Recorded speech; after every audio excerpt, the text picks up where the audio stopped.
selamat datang di iNewsroom bersama saya Nadia Valeri. Kami akan membahas berita utama secara mendalam, komprehensif, dan tentunya eksklusif. Dan sebagai pembuka iNewsroom kali ini, kami memiliki informasi sebuah mobil pick-up bermuatan ban mobil terbakar di ruas tol Serang Panimbang, Lebak, Banten.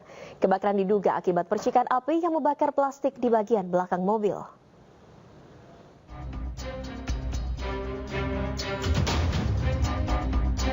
Sebuah video amatir merekam detik-detik kobaran api membakar sebuah mobil pick-up di area pintu keluar tol Rangkas Bitung, Lebak, Banten, Sabtu siang.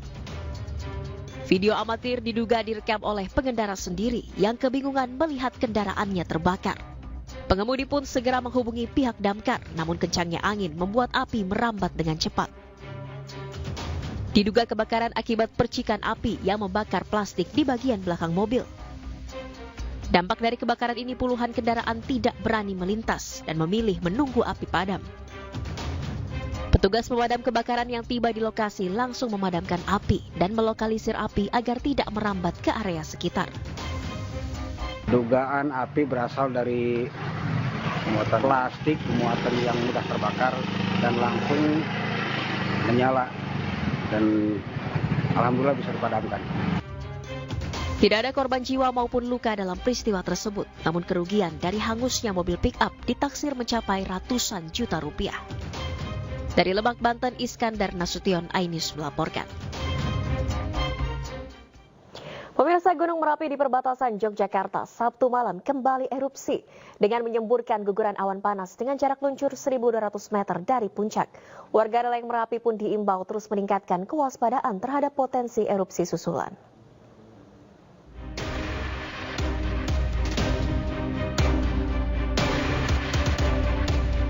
Lontaran material vulkanik berupa lelehan lava pijar Gunung Merapi ini terekam jelas oleh kamera pemantau atau CCTV milik Balai Penyelidikan dan Pengembangan Teknologi Kebencanaan Geologi Yogyakarta Sabtu malam. Gunung Merapi di perbatasan Yogyakarta tersebut kembali erupsi dengan menyemburkan guguran awan panas sejauh 1.200 meter dari puncak. Tercatat guguran lava pijar yang menyebar mengarah barat daya tersebut terjadi pada pukul 19.46 waktu Indonesia Barat dan berlangsung selama 119 detik. Kini Gunung Merapi masih berstatus level 3 siaga karena intensitas guguran yang masih tinggi.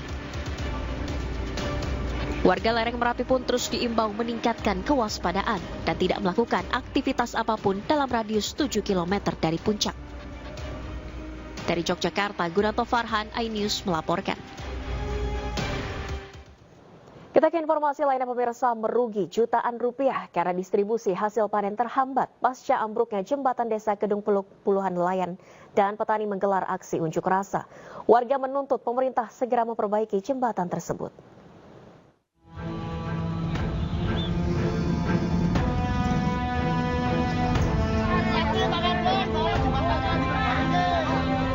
Ambruknya jembatan Kedung Peluk Candi Sidoarjo yang menjadi jalan akses utama warga desa Kedung Peluk Candi Sidoarjo ke wilayah tengah kota Sidoarjo berimbas pada distribusi hasil panen ikan nelayan serta petani tambak di kawasan desa tersebut.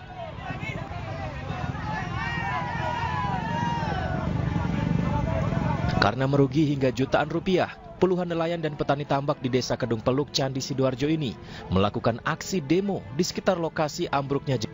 Sambil membawa sejumlah poster dan orasi, warga menuntut pemerintah desa setempat menekan pemerintah Kabupaten Sidoarjo untuk menangani masalah ambruknya jembatan ini dengan memasang jembatan pengganti untuk akses utama jalur distribusi ikan di daerah tersebut.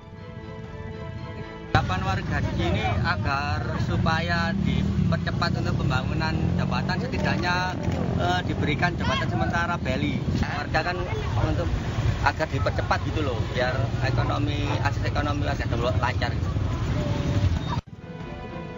Sejauh ini hanya warga yang memiliki kendaraan bermotor roda 2 saja yang bisa melintas melalui bekas jembatan lama yang ada di sisi jembatan ambruk tersebut. Namun situasi ini cukup membahayakan. Dari Sidoarjo, Jawa Timur, Pramono Putra, iNews melaporkan. Pemirsa, setelah melakukan penyelidikan di sekitar lokasi kejadian, KNKT menghentikan investigasi terhadap helikopter PKWSP tipe Bell 505 yang jatuh di tebing kawasan Suluban, Desa Pecatu, Kuta Selatan, Badung, Bali. Otoritas Bandar Udara Wilayah 4 menyampaikan hasil investigasi selanjutnya menjadi ranah pihak KNKT Pusat.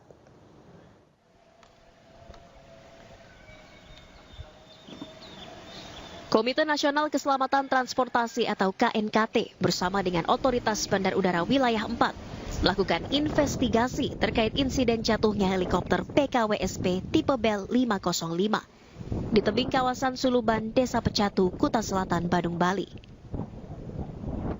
3 orang pihak KNKT melakukan beberapa penyelidikan, termasuk mengambil gambar puing heli hingga suasana di area sekitar lokasi kejadian. Namun petugas KNKT mengaku belum bisa memberikan statement penyebab pasti jatuhnya helikopter yang mengangkut 2 warga Australia dan 2 WNI tersebut. Sementara itu, usai melakukan penyelidikan, pihak Otoritas Bandar Udara Wilayah 4 menyatakan investigasi telah selesai dan kini menunggu hasil penyelidikan dari KNKT. Pak, ini udah selesai atau gimana, Pak? Kayaknya udah selesai untuk hari ini. Ya. Atau besok lagi datang lagi atau gimana? Kayaknya enggak. Kayak enggak, udah selesai berarti ya? Ini dari kegiatan ini sebenarnya yang diinvestigasi apanya sih Pak? Penyebabnya atau kronologinya atau seperti apa? Nanti aja tunggu dari KNKT aja ya. Hasil nggak bisa jawab. Sementara evakuasi bangkai helikopter dari tebing Batu Kapur di kawasan Suluban, pihak operator Helitur menyatakan belum dapat memastikan karena masih menunggu hasil investigasi dari KNKT. Dari Bandung, Bali, Bagus Alit, iNews melaporkan.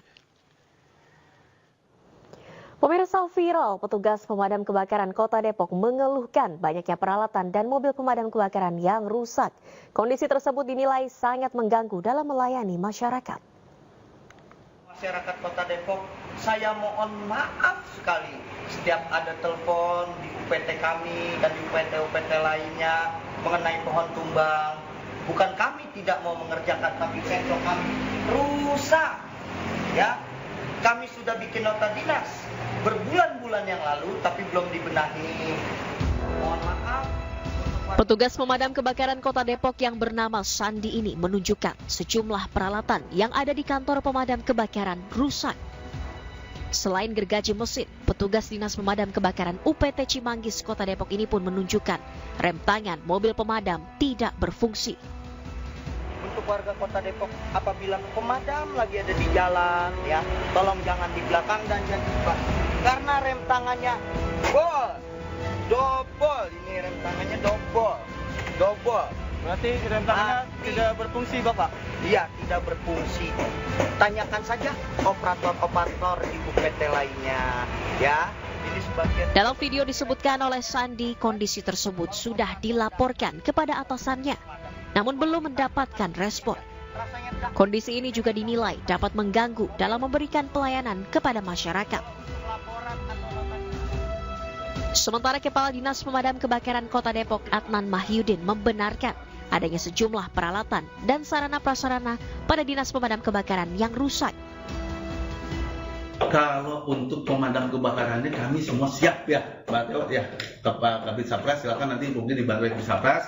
Prinsip kami siap. Kalau sensor memang kami akui ada kerusakan, kami akui itu. Dan kami sudah pernah menurut informasi dari laporan dari teman-teman bidang bahwa itu pernah kami perbaiki, tapi memang ya mungkin usianya kegunaannya juga yang memang harus kami ganti. Nah, oleh Dinas Pemadam Kebakaran pun menegaskan bahwa kerusakan tersebut tidak akan mengganggu pelayanan masyarakat saat dibutuhkan. Kalau untuk laporan atau nota dinas, kami sudah buatkan semuanya. Kalau dikata untuk lapor, kami sudah melapor kemarin ya. Sama seperti kemarin solar, ya Bapak, diramaikan dulu, baru dibenahi. Assalamualaikum warahmatullahi wabarakatuh untuk Bapak-Bapak pejabat damkar. Dari Depok, Jawa Barat, Iyung Rizky, iNews melaporkan. Kita ke informasi lainnya pemirsa. Kapolres Pangandaran dan Wakil Bupati Pangandaran Jawa Barat menjenguk siswa-siswi SMA yang diduga keracunan makanan. Pihak kepolisian akan melakukan pendalaman hingga uji laboratorium terkait makanan yang dikonsumsi para siswa.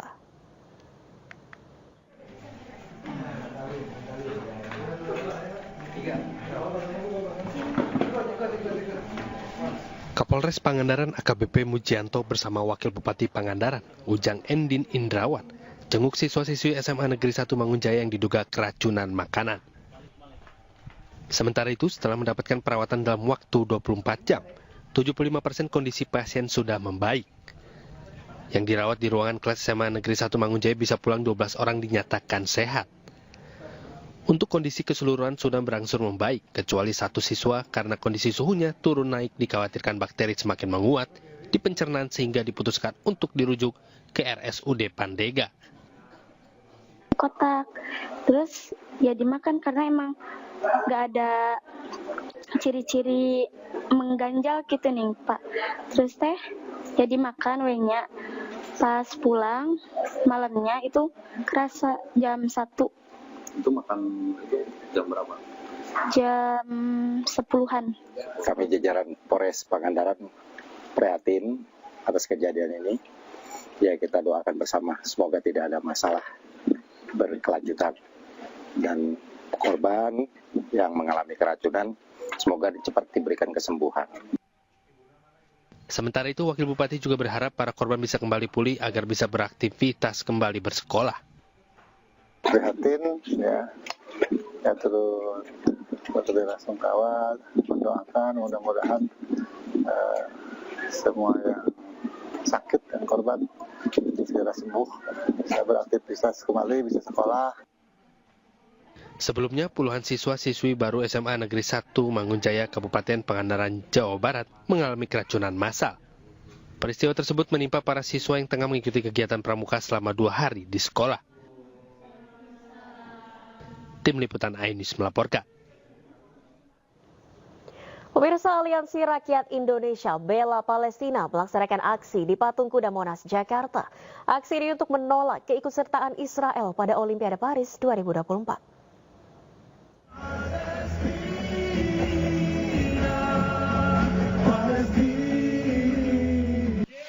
Aliansi Rakyat Indonesia Bela Palestina menyerukan penolakan keikutsertaan Israel di Olimpiade Paris 2024. Massa memadati area di sekitar Patung Kuda Monas untuk mengikuti aksi damai Bela Palestina.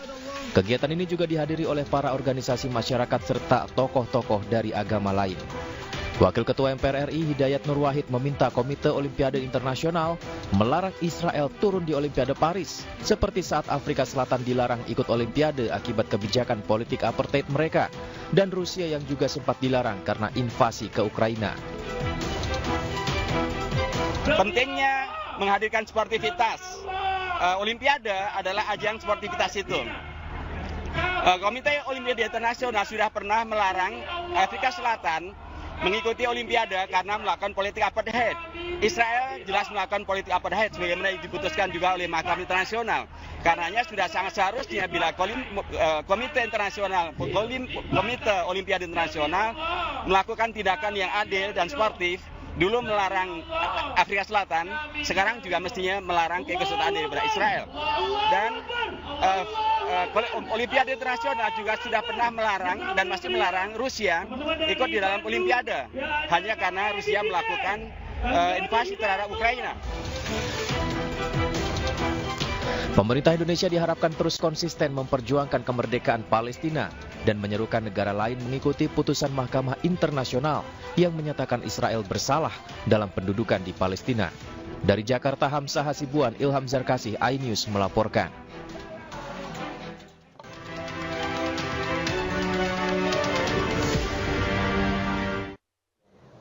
Anda kembali di iNewsroom, pemirsa. Jelang sidang peninjauan kembali, Saka Tatal mendapat perlindungan dari LPSK.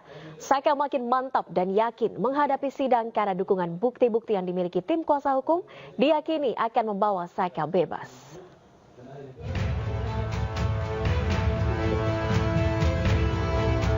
Jelang sidang peninjauan kembali, Saka Tatal mendapatkan perlindungan dari Lembaga Perlindungan Saksi dan Korban atau LPSK. Sebelumnya, Saka menjalani serangkaian tes dan wawancara dengan LPSK. Saka didampingi oleh keluarga serta penasihat hukum. Usai mendapat perlindungan LPSK, Saka makin mantap dan yakin menghadapi sidang peninjauan kembali karena dukungan serta bukti-bukti yang dimiliki tim kuasa hukum diyakini akan memenangkannya. Minta doanya aja, semoga PK-nya berjalan dengan lancar dan hasilnya terbaik. Ada harapan ke hakim nanti?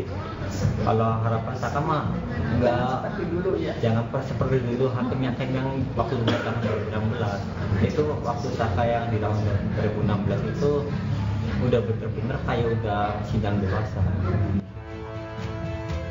Salah satu bukti baru yang akan diungkap kuasa hukum Saka Tatal di persidangan peninjauan kembali adalah sebuah foto yang menunjukkan potongan daging di salah satu baut penampang tiang PJU di lokasi kejadian pembunuhan Vina dan Eki tahun 2016. Kuasa hukum meyakini ini menguatkan peristiwa saat itu merupakan kecelakaan.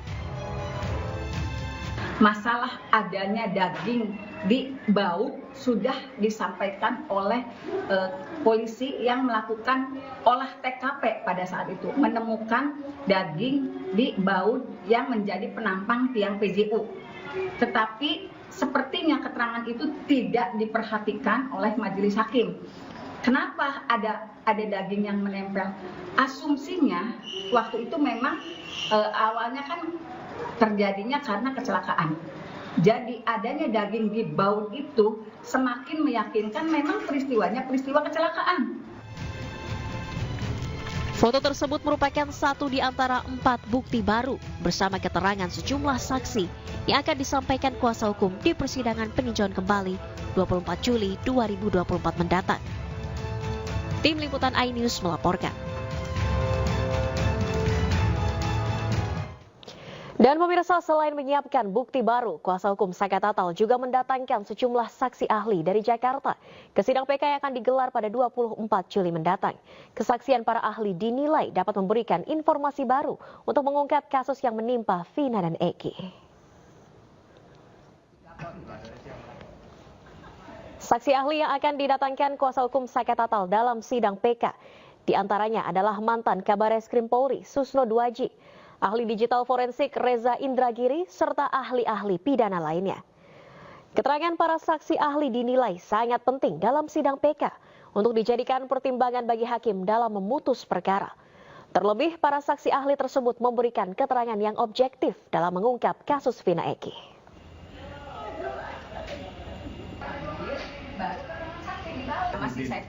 Kami tim sudah bersurat, beberapa saksi ahli, mungkin Cirebon akan didatangi oleh orang-orang penting, di antaranya Bapak Reza Indragiri, yang Bapak Azmi Syahputra, kemudian beberapa ada saksi-saksi lain, kemudian juga ada tokoh-tokoh masyarakat, termasuk kami juga memohonkan kehadiran Bapak Susno Duaji, dan tokoh-tokoh lain yang sebetulnya saya sih berpikir mungkin tokoh-tokoh yang kita hadirkan juga sudah memahami berkas sejak awal seperti apa, bisa menyimpulkan, bisa mudah-mudahan kesaksian ini akan menjadi hal yang luar biasa. Ya pemirsa, sidang PK Saka Tatal akan berlangsung Rabu pekan ini. Meski sudah bebas, Saka tetap berusaha meyakinkan publik bahwa ia tak bersalah di kasus tewasnya Vina dan Eki. Berikut kami hadirkan perjalanan Saka Tatal di kasus ini.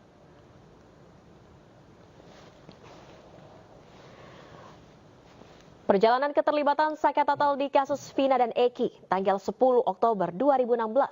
Pengadilan Negeri Cirebon memutuskan 8 orang dinyatakan bersalah atas kasus pembunuhan Vina dan Eki. 7 terpidana divonis penjara seumur hidup.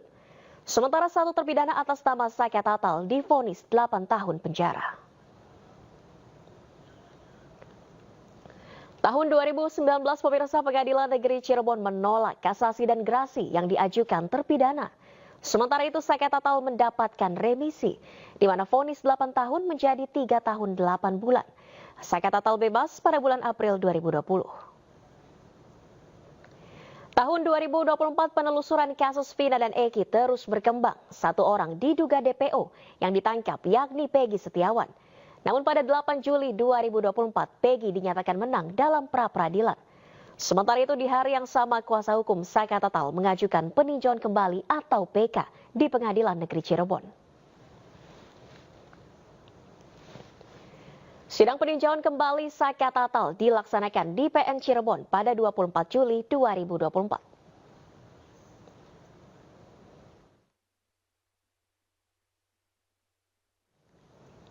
Ya pemirsa, kasus pembunuhan Vina Eki masih penuh misteri. Selain rencana sidang PK yang diajukan Saka Tatal dan terpidana lainnya, muncul dugaan jika Vina dan Eki tewas bukan karena pembunuhan, melainkan kecelakaan tunggal.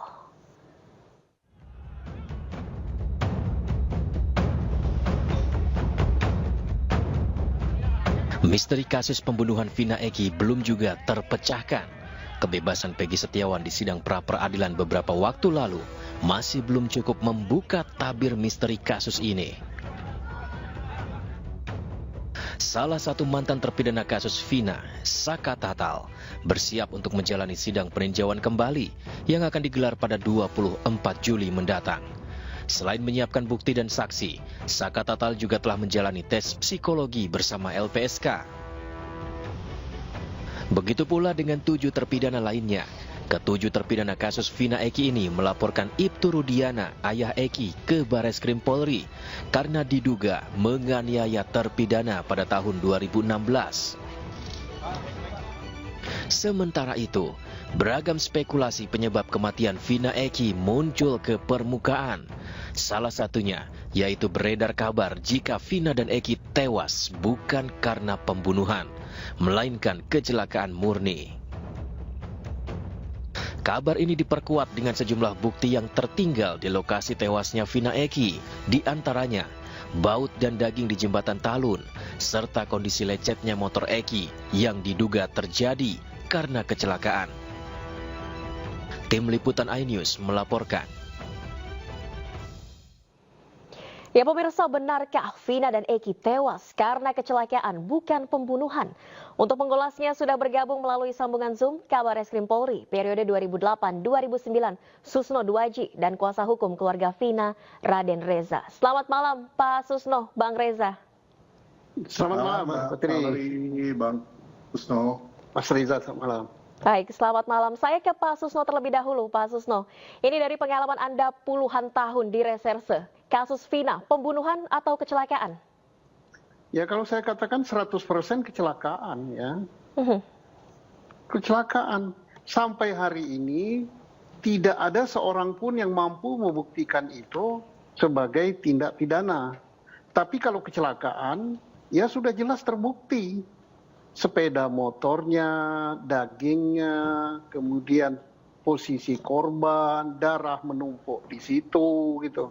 Ya kemudian TKP-nya jelas, TKP di Cirebon Kabupaten, jadi yurisdiksi daripada Polres Cirebon Kabupaten, bukan Polres Kota. Oke. TKP-nya satu, bukan di 2 tempat atau 3 tempat.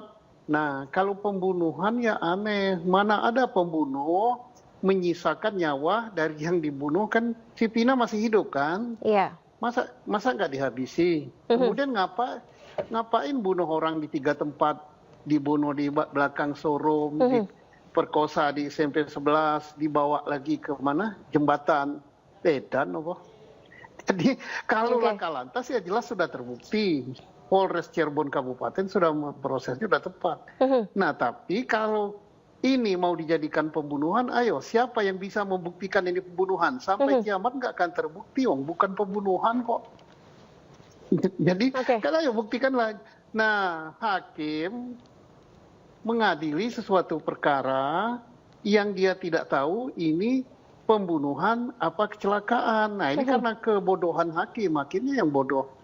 Hakim tingkat pertamanya yang nggak ngerti apa-apa, hakim tingkat banding nggak ngerti, hakim tingkat kasasi, hakim agung ya. Nah mudah-mudahan aja pada PK ini ngerti, ini udah jelas lah. Persen tertinggi itu kan 100 ya, nggak ada 1000 ya. Ini kecelakaan lalu lintas dan tunggal. Lihat sepeda motornya, lihat posisi jenazah, lihat darah, lihat lukanya. Lukanya bukan diketok sama benda tajam, itu kan di bawah helm, di leher. Benturan itu jelas benturannya ke pembatas jalan itu. Oke. Nah, kalau kejadian ini masih baru, tentunya bisa dilihat gesekan sepeda motor, catnya itu pasti nempel di jalan gitu. Makanya Polres Cirebon Kabupaten sudah langsung memprosesnya kecelakaan. Nah, tanggal sekarang dicari siapa yang merubahnya menjadi pembunuhan, merubahnya menjadi 3 tempat, yaitu Rudiana. Rudiana sama siapa? Ya Rudiana sama Aep. Sama Oke, siapa? artinya ini menjadi kasus pidana karena laporan dari ayah korban Eki ini, Pak Susno. Bukanlah hanya laporan, dia yang merekayasanya. Rekayasa? Iya, jalur ceritanya dibuat, tapi nggak akan ketemu. Karena apa? Karena ini dibuat.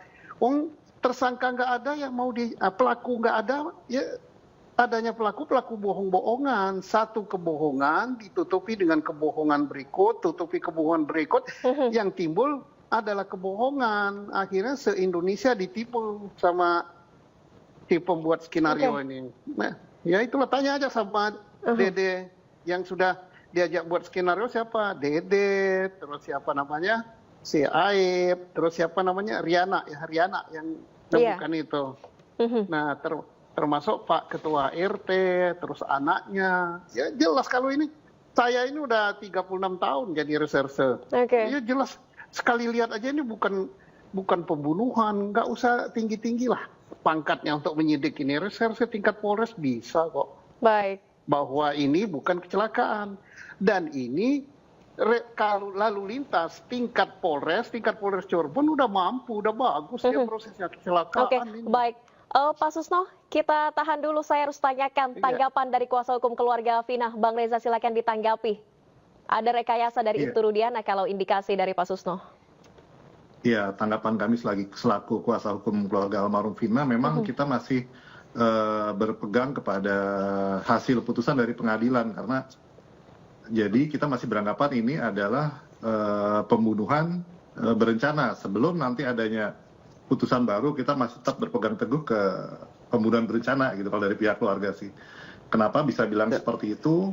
Karena memang dari awal menurut pengakuan dari kakak almarhum juga itu masalah motor ya, kalau karena kita tidak mendampingi dari awal, kita hanya mendengarkan cerita dari kakak almarhum itu, memang setelah 3 hari motor dikembalikan dan handphone itu, menurut pengakuan itu tidak seperti terjadinya laka lantas.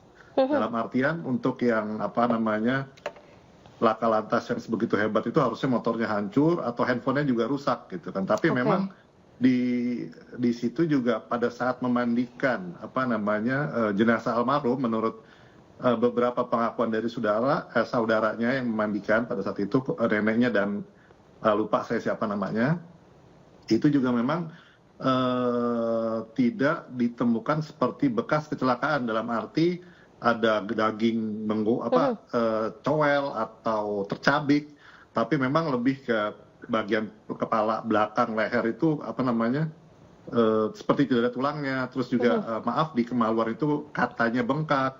Jadi memang sampai pada saat ini dari pihak keluarga memang masih menganggap itu suatu pembunuhan. Tetapi apabila nanti terbukti itu laka lantas, ya kita pasti akan menerimanya seperti itu. Oke. Hingga saat ini mungkin apa yang masih meyakinkan pihak keluarga kalau ini merupakan pembunuhan bukan kecelakaan? Karena terbaru ini kan ada foto baut yang tersangkut daging begitu, diduga ini merupakan milik dari salah satu korban, Bang Reza. Iya, jadi kenapa kita kan tetap berpegang teguh kepada putusan dari pengadilan ya, karena yang sudah inkrah itu memang di awal pada saat sidang pertama, menurut pengakuan dari Mbak Marliana itu memang didatangi oleh Pak Rudiana pada saat itu beserta timnya. Dan beliau bilang bahwa di salah satu handphone terdakwa pada saat itu ada bunyi chat, waktu itu masih BBM, itu ada ajakan untuk membunuh. Seperti itu, tapi tidak diperlihatkan isi chatnya, tapi hanya berbicara di luar ruang sidang pada saat itu, di persidangan pertama. Jadi itu yang menambah yakin dari pihak keluarga bahwa itu memang ada perencanaan pembunuhan. Oke, baik. Saya kembali ke Pak Susno. Ini kan tadi Anda menyebut Ibtu Rudiana bukan hanya melaporkan, tapi juga merekayasa seluruh skenario. Kalau kita runut waktu itu 2016, Ibtu Rudiana ini kan masih pangkatnya Aibtu, Pak Susno, bahkan belum perwira. Kenapa bisa sampai sekuat itu mungkin pengaruhnya sampai menjadikan ini kasus pidana dan juga 8 orang akhirnya diputus di meja hijau? Oke, saya tidak berbicara sekuat itu ya. Saya hanya berbicara fakta hukum. Dan sebelum saya lanjutkan, saya menghargai ya Mas Reza, pengacara keluarga Vina, ya bagus sekali. Jadi berpedomanlah kepada apa yang diputuskan. Tapi nanti apa perubahan kita ikuti saja. Kita tidak bisa membuat sendiri ya. Saya tidak katakan Rudiana itu sangat kuat. Tapi baca aja berkas setebal itu. Dari mana Rudiana dapat tahu tersangka namanya ini. Kan berasal dari Aib. Dari mana Aib tahu? Karena Aib merasa ada dendam dengan orang-orang itu. Kemudian siapa lagi yang diajak supaya kuat? Diajaklah si Dede. Siapa lagi yang diajak? Itu si siapa? Riana ya, yang tukang ojek kita. Kemudian karena dia tidur di rumah Pak RT, ya diajak lagi RT dan sebagainya. Nah, sayangnya Polres Cirebon mentah ditarik bagaimana, sudah selesai pemeriksaan laka lantasnya, ditarik ke ke Polres Kota, yuridiksinya berbeda, gitu kan. Nah, jadi persoalannya kan gampang saja apa? Ya udah, hakim majelis PK atau hakim siapapun juga, kalau untuk upaya hukumnya ya, buktikan aja bahwa ini tindak pidana, gitu saja. Kalau tindak pidana kan siapa yang alat buktinya? Alat buktinya ya hanya saksi kan?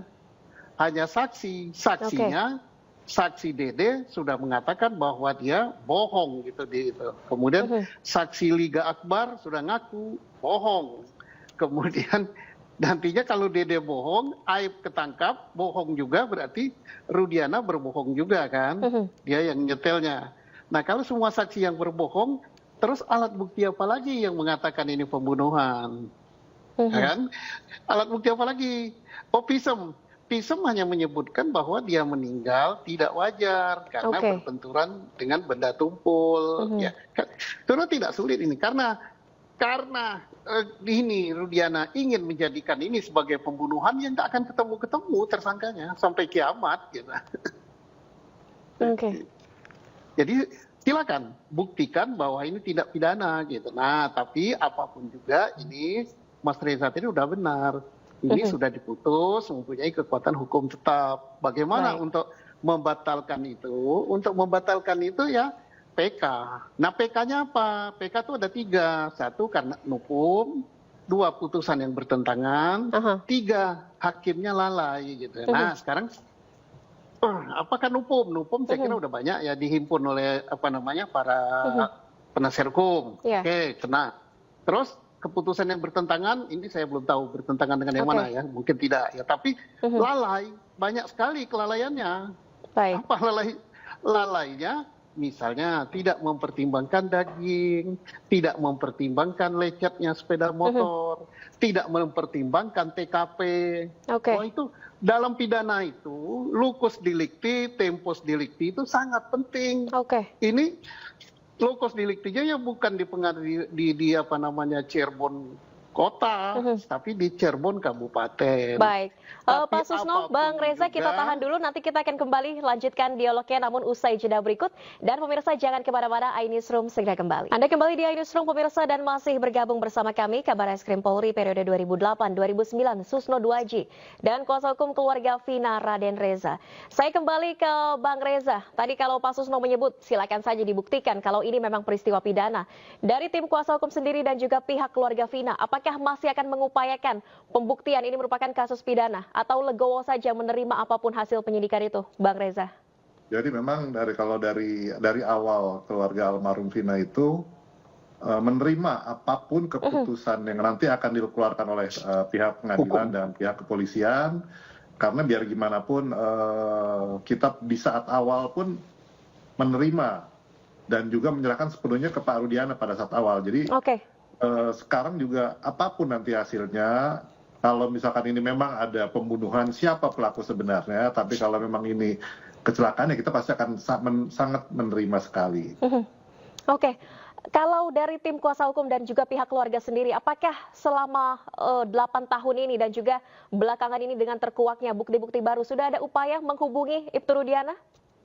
Jadi memang dari awal kasus ini muncul kan Bang Hotman Paris juga berusaha menghubungi, dan saya juga yang kebetulan satu kota dengan Pak Rudiana menghubungi atau mendatangi juga dengan segala macam cara, memang tidak berhasil gitu kan. Jadi pada saat di pertengahan kasus ini memang Pak Rudiana sempat menghubungi tim kami untuk meminta kami sebagai kuasa hukum dari Pak Rudiana, tapi karena kita sudah fokus ke almarhum Vina, kita menolak.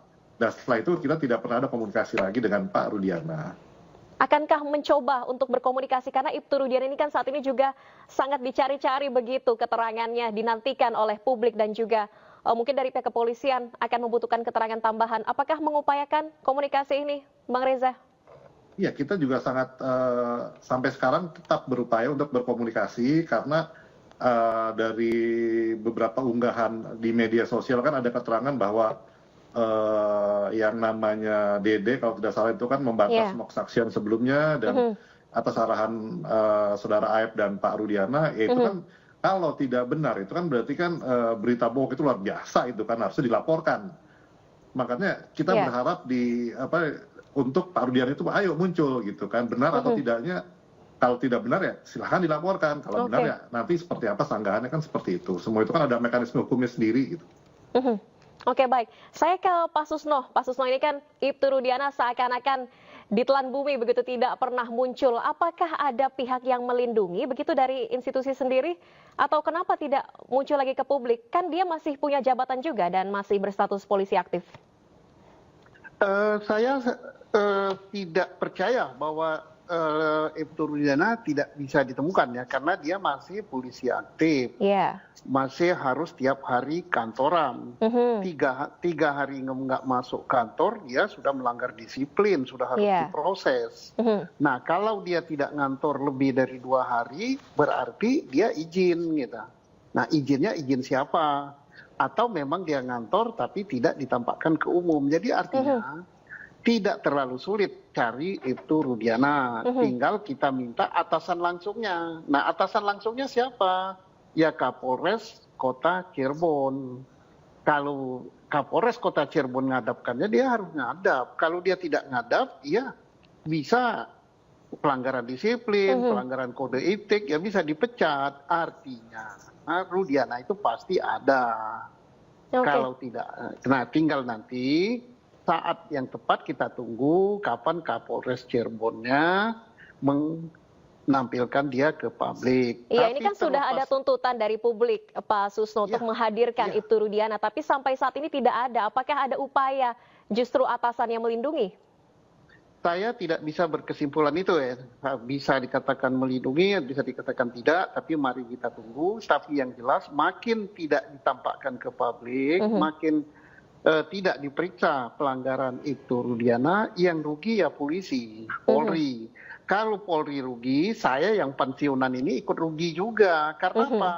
Mereka yang berdinas sekarang itu adalah semacam kamilah yang mendidiknya. Jadi yang pertama yang bersalah itu ya saya gitu, dan generasi saya. Generasi saya lah yang melahirkan Kapolri sekarang, yang melahirkan Kapolda, termasuk Kapolres ya.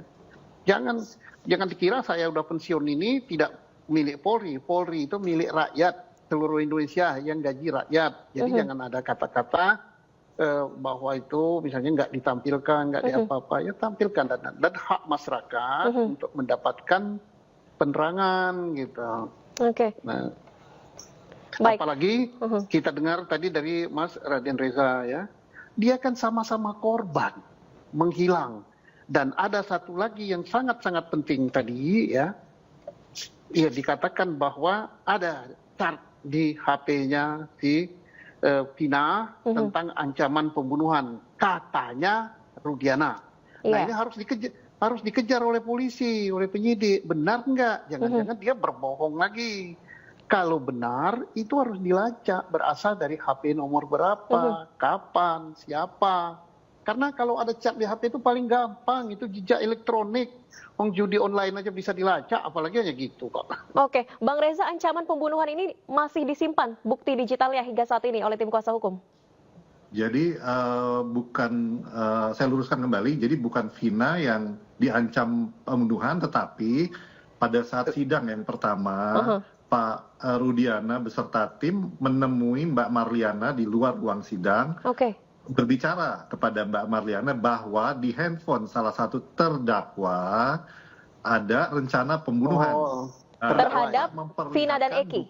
Chat, tapi terhadap Vina dan Eki. Gitu kan, tanpa memperlihatkan handphone, tapi hanya berbicara, gitu kan. Itu yang handphone salah satu terdakwa ini pernah dibuka di persidangan, Bang Reza?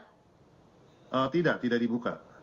Jadi hanya dari perkataan saja itu Rudiana kepada kakak Vina? Perkataan Pak Rudiana dan tim pada saat itu ke Mbak Marliana, menuturkan kepada kita. Oke, artinya juga dari pihak keluarga Vina, tim kuasa hukum, tidak pernah melihat langsung bukti ini, ancaman pembunuhan? Yang katanya dari HP salah satu terdakwa? Tidak, apalagi pada saat itu kan Mbak Marliana tidak didampingi kuasa hukum gitu kan. Kita hanya mendengar dari Mbak Marliana menyampaikan kepada kita pada saat itu di handphone salah satu terdakwa ya memang ada rencana upaya pembunuhan. Oke, pernah menanyakan tidak Bang Reza dari pihak keluarga, mungkin kakaknya Vina dan juga dari tim kuasa hukum pada waktu itu, minta itu Rudiana memperlihatkan bukti-buktinya? Karena pada saat itu kan kita sudah, pihak keluarga sudah pasrah, jadi apapun itu ya sudah diserahkan kepada Pak Rudiana untuk mengurus masalah ini, Mbak. Jadi tidak begitu jauh turut campur dan juga kan kurang mengerti hukum gitu, Mbak. Jadi lebih diwakilkan oleh Pak Rudiana pada saat itu. Oke, Pak Susno, kalau benar itu Rudiana kemudian merekayasa ini menjadi suatu peristiwa pidana, kemudian berarti 8 terpidana yang ditangkap, ini salah tangkap lagi dong. Kalau kita hitung dengan kemarin Peggy Setiawan kan tambah 1, tambah 9, tapi sudah diputus di pra-peradilan. Artinya apakah Ibtu Rudiana kemampuan merekayasa sebegitunya atau penyidik yang tidak mumpuni? Saya yakin yang di dalam itu termasuk Sakat Tatal yang sudah keluar, itu salah semua. Nah, kenapa saya yakin salah semua? Karena ini tidak ada tersangka, ya, tidak ada pelaku yang bunuh. Kalau kecelakaan lalu lintas kan tidak ada pelaku pembunuh, ya. Paling kalau kecelakaan lalu lintasnya tabrakan, ya ada pelakunya. Kalau yang salah jalan, tapi ini kan satu arah jalannya. Jadi artinya saya yakinlah yang semua salah tangkap, Pak Susno ya. Kemudian pertanyaan tadi, apakah selevel Rudiana mampu? Ya mampu saja. Yang pada saat itu masih aib tuh, Pak Susno. Iya, kalau penyidiknya on, kenapa nggak mampu dong? Artinya tidak mumpuni begitu kemampuannya pada saat itu dalam penyidikan ini.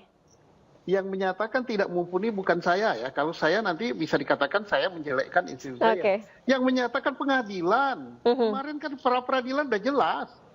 Nangkap salah, nahan salah, menentukan tersangka salah. Kemudian apalagi nyita salah, apalagi bukan saya. Kalau itu kan yang sudah gak terbantahkan. Kalau saya nanti bisa-bisa saya dipotong pensiun loh. Baik. Saya justru pihak yang bersedih gitu. Saya sedih gitu. Kok tidak sedih dengan generasi gitu penyidik sekarang begitu ya, Pak Susno ya? Mestinya lebih pintar dari saya. Saya ini kan termasuk orang yang on gitu kan, yang bodoh, generasi bahala. Yang sekarang harusnya lebih pintar. Baik, terakhir Pak Susno, ini kan juga Anda akan dihadirkan dalam sidang peninjauan kembali Sakat Tatal, akan hadir? Saya berupaya untuk hadir, tapi melihat ini tanpa hadir banyak-banyak orang ya, kalau hakimnya betul-betul hakim yang bijak, hakim yang ngerti antara pidana dan kecelakaan, nggak usah yang banyak-banyak, udahlah ketok aja lah. Dan satu lagi harus diingat hukum yang tertinggi itu adalah keadilan. Nah, tapi kalau hakimnya semenclong-menclong berarti Indonesia kapan baiknya. Dan ingat ya, hakim yang menyidangkan tolong ingat ya, ini Indonesia memperhatikan Anda loh. Saya berhak loh mengingatkan hakim, yang gaji hakim itu saya loh. Saya salah satunya, termasuk Mas Riza. Mas Riza tuh bayar pajak tuh, pajak motor paling tidak. Baik, terima kasih banyak Pak Susno Duaji dan Bang Raden Reza telah bergabung di iNewsroom. Kita sama-sama nantikan dan juga terutama menjelang PK Sakatatal apakah nanti akan mengungkap fakta ini dan juga membuka kasus Vina secara terang benderang. Terima kasih, selamat malam, sehat selalu Bapak-bapak. Selamat malam Mbak Valeri, Mas Raden Reza.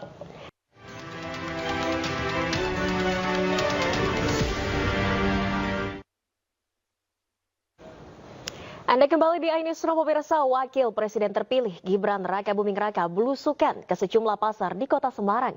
Gibran mengecek langsung kenaikan harga sejumlah kebutuhan pokok, termasuk harga minyak kita.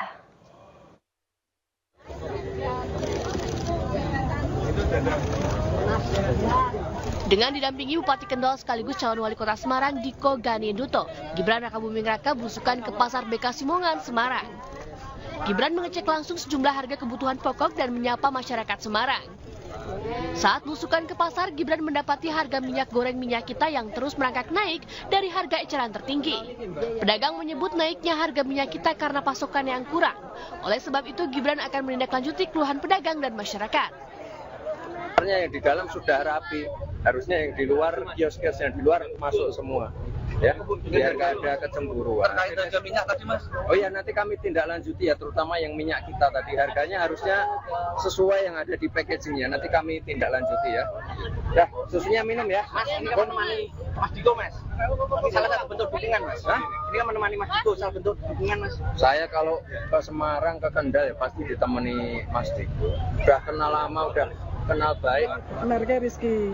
Kalau yang minyak kita 17. Mas Gibran bilang harganya enggak segitu Bu. Itu bukan salah Ibu, nanti tak tegur sana gitu. Selesai gitu. Memang ada selisih harga Bu? Iya. Berapa Bu? Dari berapa? Sebenarnya berapa? Itu dari sana itu 177. Seharusnya harganya enggak segitu. Setelah belusukan ke pasar dan menyapa warga, putra sulung Presiden Joko Widodo ini juga berkunjung ke kampung nelayan. Gibran akan melakukan penataan agar rumah nelayan tidak lagi terkena banjirop. Dari Semarang, Jawa Tengah, Wisnuwardana, iNews melaporkan. Pemirsa, Menparekraf Sandiaga Uno masuk dalam bursa bakal calon gubernur Jawa Barat. Nama Sandiaga direkomendasikan oleh Partai Persatuan Pembangunan dan Partai Kebangkitan Bangsa. Sandiaga Uno mengaku masih menunggu instruksi resmi dari P3 terkait rencana keikutsertaannya di pemilihan Gubernur Jawa Barat 2024. Menurutnya ia lebih percaya diri jika maju dalam Pilkada Jakarta ketimbang Jawa Barat. Sebab Sandiaga sudah pernah menjabat sebagai Wakil Gubernur DKI Jakarta. Sebelumnya ada sejumlah nama yang tengah meramaikan bursa bakal Cagup Jawa Barat. Di antaranya Ridwan Kamil, Bima Arya, Ilham Habibi, dan Onon Surono.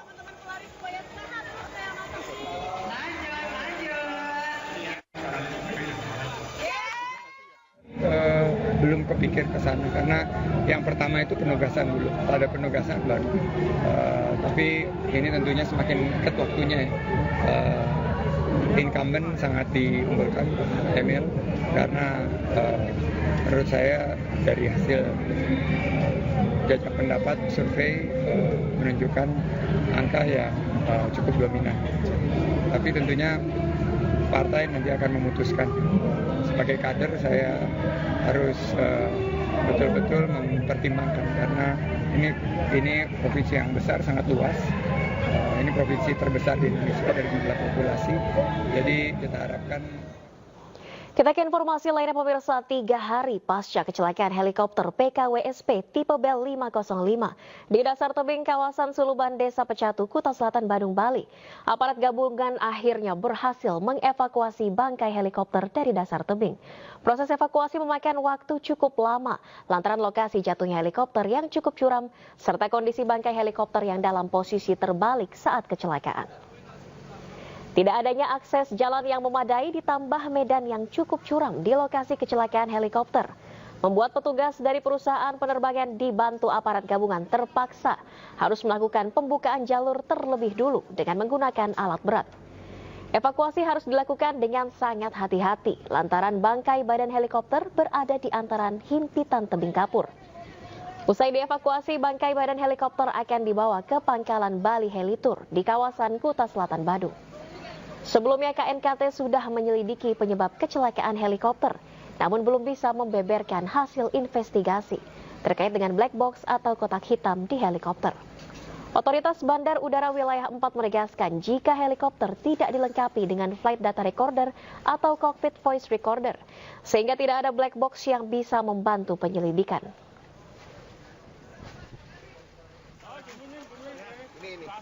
Ini bekas puing dari helikopter yang jatuh tersebut. Pemirsa, ratusan warga Kelurahan Dukuh Pakis, Surabaya berebut gunungan sedekah hasil bumi pada Minggu siang. Tradisi berebut gunungan hasil bumi ini sebagai bentuk rasa syukur terhadap Sang Pencipta.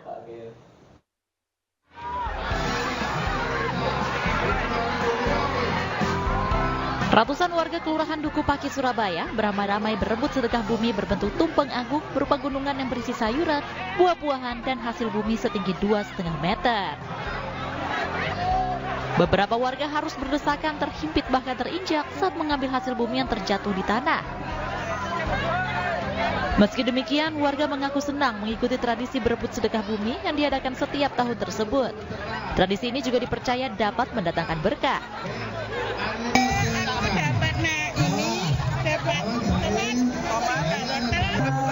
Saya selalu ikut juga. Hari ini dapat. Sebelumnya nggak dapat. Gimana seru? Ya, alhamdulillah seru. Lombok merah, sama kacang. Ya, setiap tahun memang ikut gini. Iya. Sedekah bumi gini. Iya. Selain berebut gunungan, dalam gelaran sedekah bumi ini juga diadakan pawai karnaval budaya yang diikuti sebanyak 37 RT di Kelurahan Dukuh Pakis. Para peserta berlomba sekreatif mungkin berdandan tradisional maupun humoris. Ya, sedekah bumi ini adalah rasa syukur ya. Kita ungkapkan rasa syukur dari kami warga Kelurahan Dukuh Pakis. Setiap tahun kami mengadakan kegiatan seperti ini. Jadi dari tahun ke tahun ini sudah berlangsung sudah entah berapa lama ya. Jadi kami ini hanya meneruskan saja. Tradisi sedekah bumi merupakan tradisi turun-temurun dari leluhur sebagai wujud rasa syukur atas segala pemberian Tuhan Yang Maha Esa kepada warga. Dari Surabaya, Jawa Timur, Hari Tambayong, iNews melaporkan. Dan pemirsa, lomba balap lari atau lomba tertawa sudah biasa. Bagaimana kalau ratusan emak-emak mengikuti lomba menangis di Tegal, Jawa Tengah? Nah, ekspresi menangis yang paling natural menjadi juara.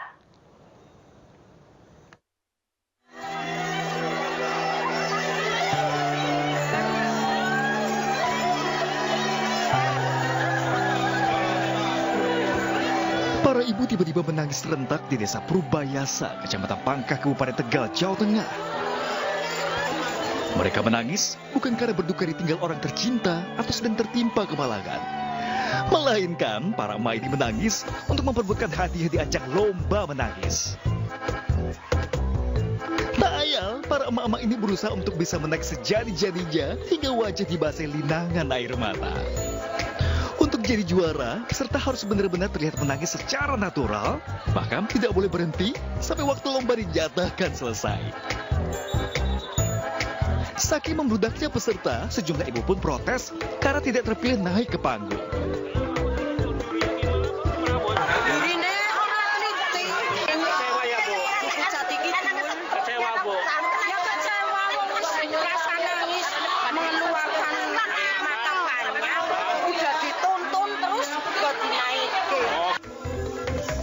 Dan dari 200 peserta, terpilihlah satu juara dengan ekspresi menangis paling natural.